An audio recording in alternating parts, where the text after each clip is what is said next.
we show up to the assignment prepared to cut line, prep structures, or charge a hose, we're likely up to the physical stress the job demands. Are we also prepared for other forms of stress?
Stress is a part of life. It's not uncommon to experience stress in our home and work lives. Stress, at times, can keep us sharp and up to the task. But what really is stress, and at what point does it encroach on our quality of life, change the way we see the world, or just wear us down? Here, we'll dive into the world of stress, explore its effects, and present steps to prepare for it. Let's say Sam shows up for an assignment. Suddenly, an unexpected event unfolds. The event is the stressor. And quickly, many of Sam's senses are heightened. The pupils dilate, sharpening Sam's vision, blood vessels to the muscles dilate, and the heart rate increases in preparation for possible intense physical demands. Blood vessels to other areas that are less of a priority are constricted. Sam may take a moment to assess a situation, or there may be a rapid physical response. This experience is often identified as the fight or flight response. Let's say Sam does what it takes to escape a possible threat. After the event has passed, Sam is in a critical place for stress management. It's possible that Sam can quickly recover from the event. It's also possible that the event may continue to weigh on Sam. Ultimately, it'll take resilience to manage the stressful event and optimize well-being.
resilient, you have to build mental toughness. When I was going through the Navy SEAL training, there was a great mentor of mine, Navy SEAL Master Chief Will Guild, who taught me a really important mental toughness technique called segmenting. Now, segmenting is a fancy word for taking something that's really big, looks really scary, and breaking it down into really small and attackable pieces. And we saw at the hardest moment of the hardest week of the hardest military training in the world, why segmenting was so important. So what happened was we were going through Hell Week, and Hell Week is considered to be the hardest week of the hardest military training in the world. And over the course of that week, they've got you doing things like physical training on the beach with logs that weigh several hundred pounds. They have you running races with your teams in and out of the ocean. They have you running the obstacle course, running down the beach, swimming in the ocean. It's a week of intensive physical training. And the hardest moment of that week comes at the beginning of the second night. So for a lot of people, their adrenaline carries them through the first night, carries them through the next, and then we arrived at the beginning of the second night, and you're thinking to yourself, I am more tired and more exhausted and more beaten than I have ever been in my entire life. And what happened then was that the instructors brought everybody out, and they had us watch on the beach as the sun was setting. And as the sun was going down, the instructors came out, and they got on their bullhorns, and they said, say goodnight to the sun. We're all watching the sun go down. Tonight is going to be the worst night of your lives. We're all watching the sun go down. And I can remember I was standing there and I saw out of the corner of my eye that something broke in the class. And people started running for the bell, running for it. And you could hear it going off ding, ding, ding, ding, ding, ding, as people quit our class. Now, what was amazing was, after all of the difficult things that they'd asked us to do in the SEAL team training, swim 50 meters underwater, swim down 50 feet and tie a knot, tie your feet together and your hands behind your back and make you jump in the pool. Who would have thought that the hardest moment of the hardest week, of the hardest military training in the world, would come when all they had actually asked us to do was to stand on the beach and watch the sunset? But what happened then, and what happened throughout the training, was that what made people quit was when they were thinking about how hard something was going to be, how painful something was going to be, how difficult something was going to be. What Master Chief Will Guild taught us was, all you can do to be courageous is to master this moment. That's all you can do. So be strong, be focused on doing what you need to do right now. And if you build that mental habit of segmenting, and you build that kind of toughness, you'll become more resilient.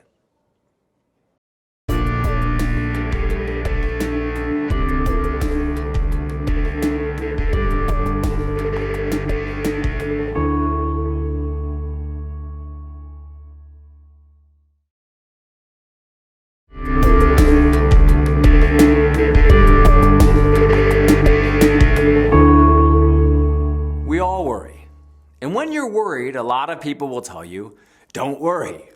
It's usually terrible advice because you're gonna worry anyway. So now you just feel bad about the fact that you're worrying. If you care about what you're doing, you are going to worry. That's a good thing. The key is to learn to worry productively. And the way to worry productively is to engage in a practice called mental rehearsal. In mental rehearsal, you imagine things that might happen, and then you imagine how you'll react. You imagine your way through difficulty. Stoic thinkers often called this the premeditation of evils. Seneca said, everyone approaches a danger with more courage if he has prepared in advance how to confront it. Resilient people know that life is going to be hard, so they prepare themselves for hardship. Go ahead and imagine bad things that might happen. Imagine that you've misplaced your notes when you stand up to speak. Imagine that you've lost your job. Imagine that you've lost a loved one. Imagine that you're broke. Then imagine what you'll do to make it through. A Navy SEAL Master Chief mentor of mine, Will Guild, taught us that when you are ambushed by hardship, you can easily be overcome by events. And when you're ambushed and unprepared, you often don't react well. If you're going to spend time thinking about bad things that might happen, then use that energy for a purpose. Instead of wallowing in your worries, imagine how you'll respond to them. If that happens, I could do this. When you mentally rehearse, don't imagine success falling into your lap. Imagine everything. The tingling at the back of your neck, the fear in the pit of your stomach. Your mind is built to prepare for problems. The goal of mental rehearsal isn't to fill your head with happy thoughts about the future, but to prepare yourself to succeed in the real world. The naive mind imagines effortless success. The cowardly mind imagines hardship and freezes. The resilient mind imagines hardship and prepares.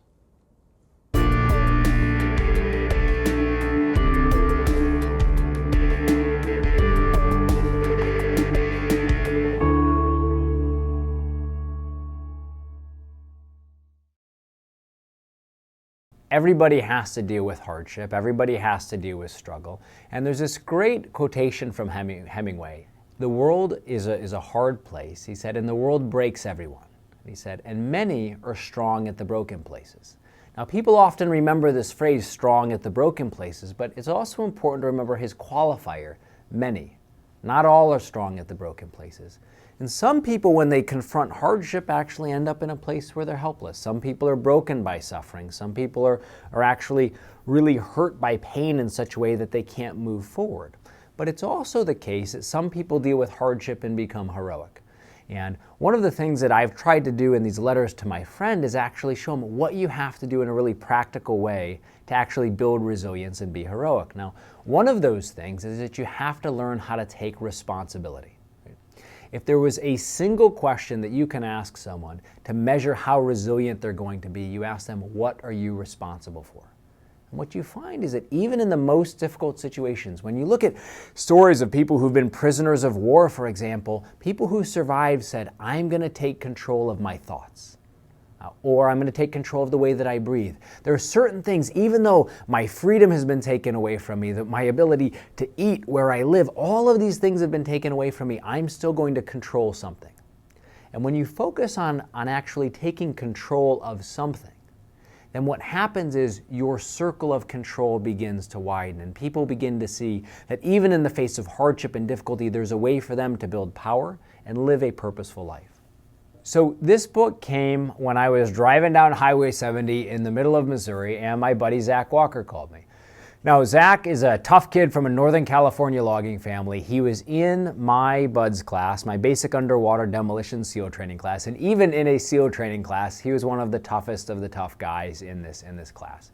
And we stayed friends after we left the training. He went to the East Coast, I stayed on the West Coast, and he came back from a deployment in Afghanistan. And when he came back, things were going all right at first. He was a good father to his 2 young kids. He bought a concrete pumper. He started a small business. And then his life was just hammered by hardship. What happened was his brother died. He lost his business. Then one day, he drove his truck into his driveway. He got out of the truck and fell to the ground because he believed that there was a sniper watching him. And he laid there for hours until the sun went down, and then he got up and he ran into his house, and he realized he had post-traumatic stress disorder. And then he started drinking, and on the weekend it was not a 6-pack but a cooler full of beer that he was working on, and he called me after he'd been arrested. So you had this guy who was a Navy SEAL war hero coming home from Afghanistan, who now is the unemployed alcoholic on disability who's looking at having his kids come to visit him in jail. And we talked a lot that night. When I got home, I started writing him a letter. He wrote back to me, and we did this for months with letters back and forth. And the book now is a series of edited letters to my friend Zach Walker about how you can take a lot of this wisdom that's in our philosophical and religious traditions, how you can take a lot of wisdom from your own experience and use it to build a resilient life.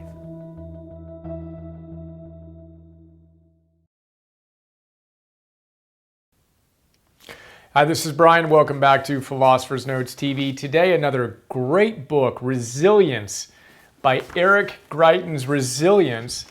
Time magazine recognizes him as one of the top 100 Americans. Fortune magazine describes him as one of the 50 greatest leaders in the world. And the book is really, really well written.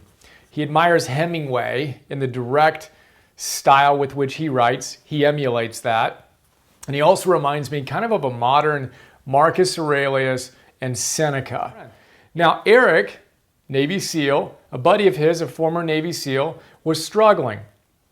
Got out of the military, was struggling with alcohol and finding his purpose. They had a conversation. Eric got home late at night, wrote his buddy a letter. His buddy wrote back. They wound up going back and forth with a bunch of letters on how to create resilience, how to live with virtue, how to flourish in your life. And those letters became this book. Super cool. Philosopher's Note, bunch of big ideas. 5 of my favorite ones here. First, what is resilience? So resilience, Eric tells us, is not about bouncing back. You can't bounce back. Once you've experienced a loss, whether that's a parent losing a child or a young 19-year-old Marine going to war, you can't bounce back to where you were before. You can only move through the challenge. You're never going to go back and be who you were before. Can't bounce back, but you can move through. That's the basic idea of resilience, and the book is obviously all about how we cultivate that through consistent practices and habits, etc. So, our first big idea is to realize the fact that you will fail, period. That's not a negative thing to say, that's just a reality. The problem is when you think you won't or shouldn't fail, then when you do, which you inevitably will do, particularly in the beginning of anything worthwhile, you're going to think you are a failure. You're going to have a fixed mindset. But when you start with the reality and the understanding of reality that you will fail inevitably, then you have a greater shot at being resilient because you know it's just part of the process. You don't beat yourself up. And Eric goes so far as to say, look, if you're consistently taking risks, you will consistently fail. And by definition, if you aren't consistently falling short, at least occasionally, and not about being reckless, but if you aren't making mistakes and falling short of your goals, then you're not trying hard enough. The best among us, those who really go for excellence, fail more often than those who are mediocre, because the mediocre people are so afraid of failing, they never put themselves out there. So embrace the fact that you will fail. Second big idea is a really, really good one. IAF. What does that stand for? It stands for identity, actions, and feelings. So there's 2 ways to order those 3 words. Identity, that's one way to do it. The other way to do it is feelings, actions. All right? 2 different ways, 2 very different approaches. Most of the time, we check in and we say, well, how do I feel right now? I want to check in. How am I feeling? Everyone's always asking us, how are you feeling? As if how you feel at any given moment is what drives what you actually do, what your actions are. Oh, I'm feeling a little scared. I'm feeling a little depressed. Therefore, I'm going to crawl up into a ball in my bed. Or I'm going to drink another beer. Or I'm going to zone out online some more. I don't feel good, so I'm going to take these actions and I'm going to solidify an identity that I'm not proud of. That's one way to do it, not a particularly effective way to do it. Eric says what we want to do is start with our identity. Who do you want to be? Don't start with how do you feel. Start with who do you want to be? What does the highest version of yourself look like? Perhaps you want to be more courageous. Okay, then what do? Then you take actions consistent with that identity.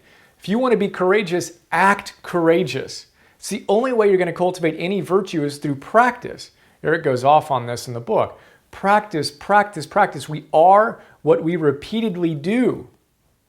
Excellence then is a habit. It's not one act. It's what we do again and again and again. Now, when you have a clear sense of what your ideal is, you take actions consistent with that, guess what? That feels great. But feelings followed behavior, not the other way around. Third one here is diabolos. Diabolos is the Greek word for the devil. Do you know what the word the devil directly translates as? I didn't until I read this book. Basically, it's one who puts obstacles in your way. That's what diabolos means. One who puts obstacles in your path, in your way. That's the devil. And he says, look, don't think about the devil as some guy with horns and a pitchfork. We are our own worst enemies. We are the devil within. And if we want to master the devil, we need to see how often we put obstacles in our own way. Our addictive behaviors that we have that don't serve us. The other things that we're doing that are making it harder for us to live in integrity with that identity that we aspire to have. I just love that. If you want to beat the devil, master yourself.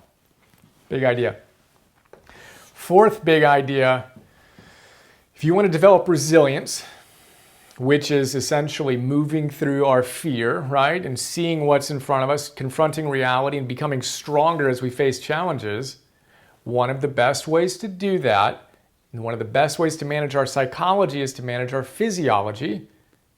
And the best way to do that is to breathe. I keep on coming back to this because it's important. And Eric says, look, you breathe thousands of times a day. And if you're not willing to put in a little discipline to master how you breathe, just a once in a while kind of thing. You don't need to do it every single moment of every single day. But if you're not willing to practice that a little bit on a daily basis and practice that little discipline, you're not going to have the discipline to master your life. So when things are out of our control, we need to identify what's within our control. And there are a few things more within our control than how we're breathing. So practice control over your breath and you'll gain more control over the rest of your life. It's a huge idea. His method of breathing that he recommends in the book is to inhale to a slow count of 4 through your nose, hold it, and then to exhale through your mouth for a count of 4. Inhaling through your nose to a slow count of 4, holding, exhaling through your mouth to a slow count of 4, doing that for 4 minutes. That's his recommendation. 4, hold, 4, 4 minutes. Practice that. Fourth big idea. The fifth big idea, a blacksmith. A blacksmith, yes, a blacksmith forges things with high heat and a lot of hammering, which is what I thought of as Eric was describing the fact that we want to discover our purpose, but you don't find your purpose, you create your purpose. Purpose is not found, it's forged, he says. Forged. Your purpose isn't found. It's not some thing that's going to come float onto your desk, dropped by an angel. You're going to need to go forge your purpose, which you can only do through a ton of hard work, a ton of experimentation, a willingness to endure failure, and to show up again and again and again to get more clarity on who you are, what you most love to do, what you're really good at doing, and how you can make that work in service to the world. You're going to discover through the process of forging.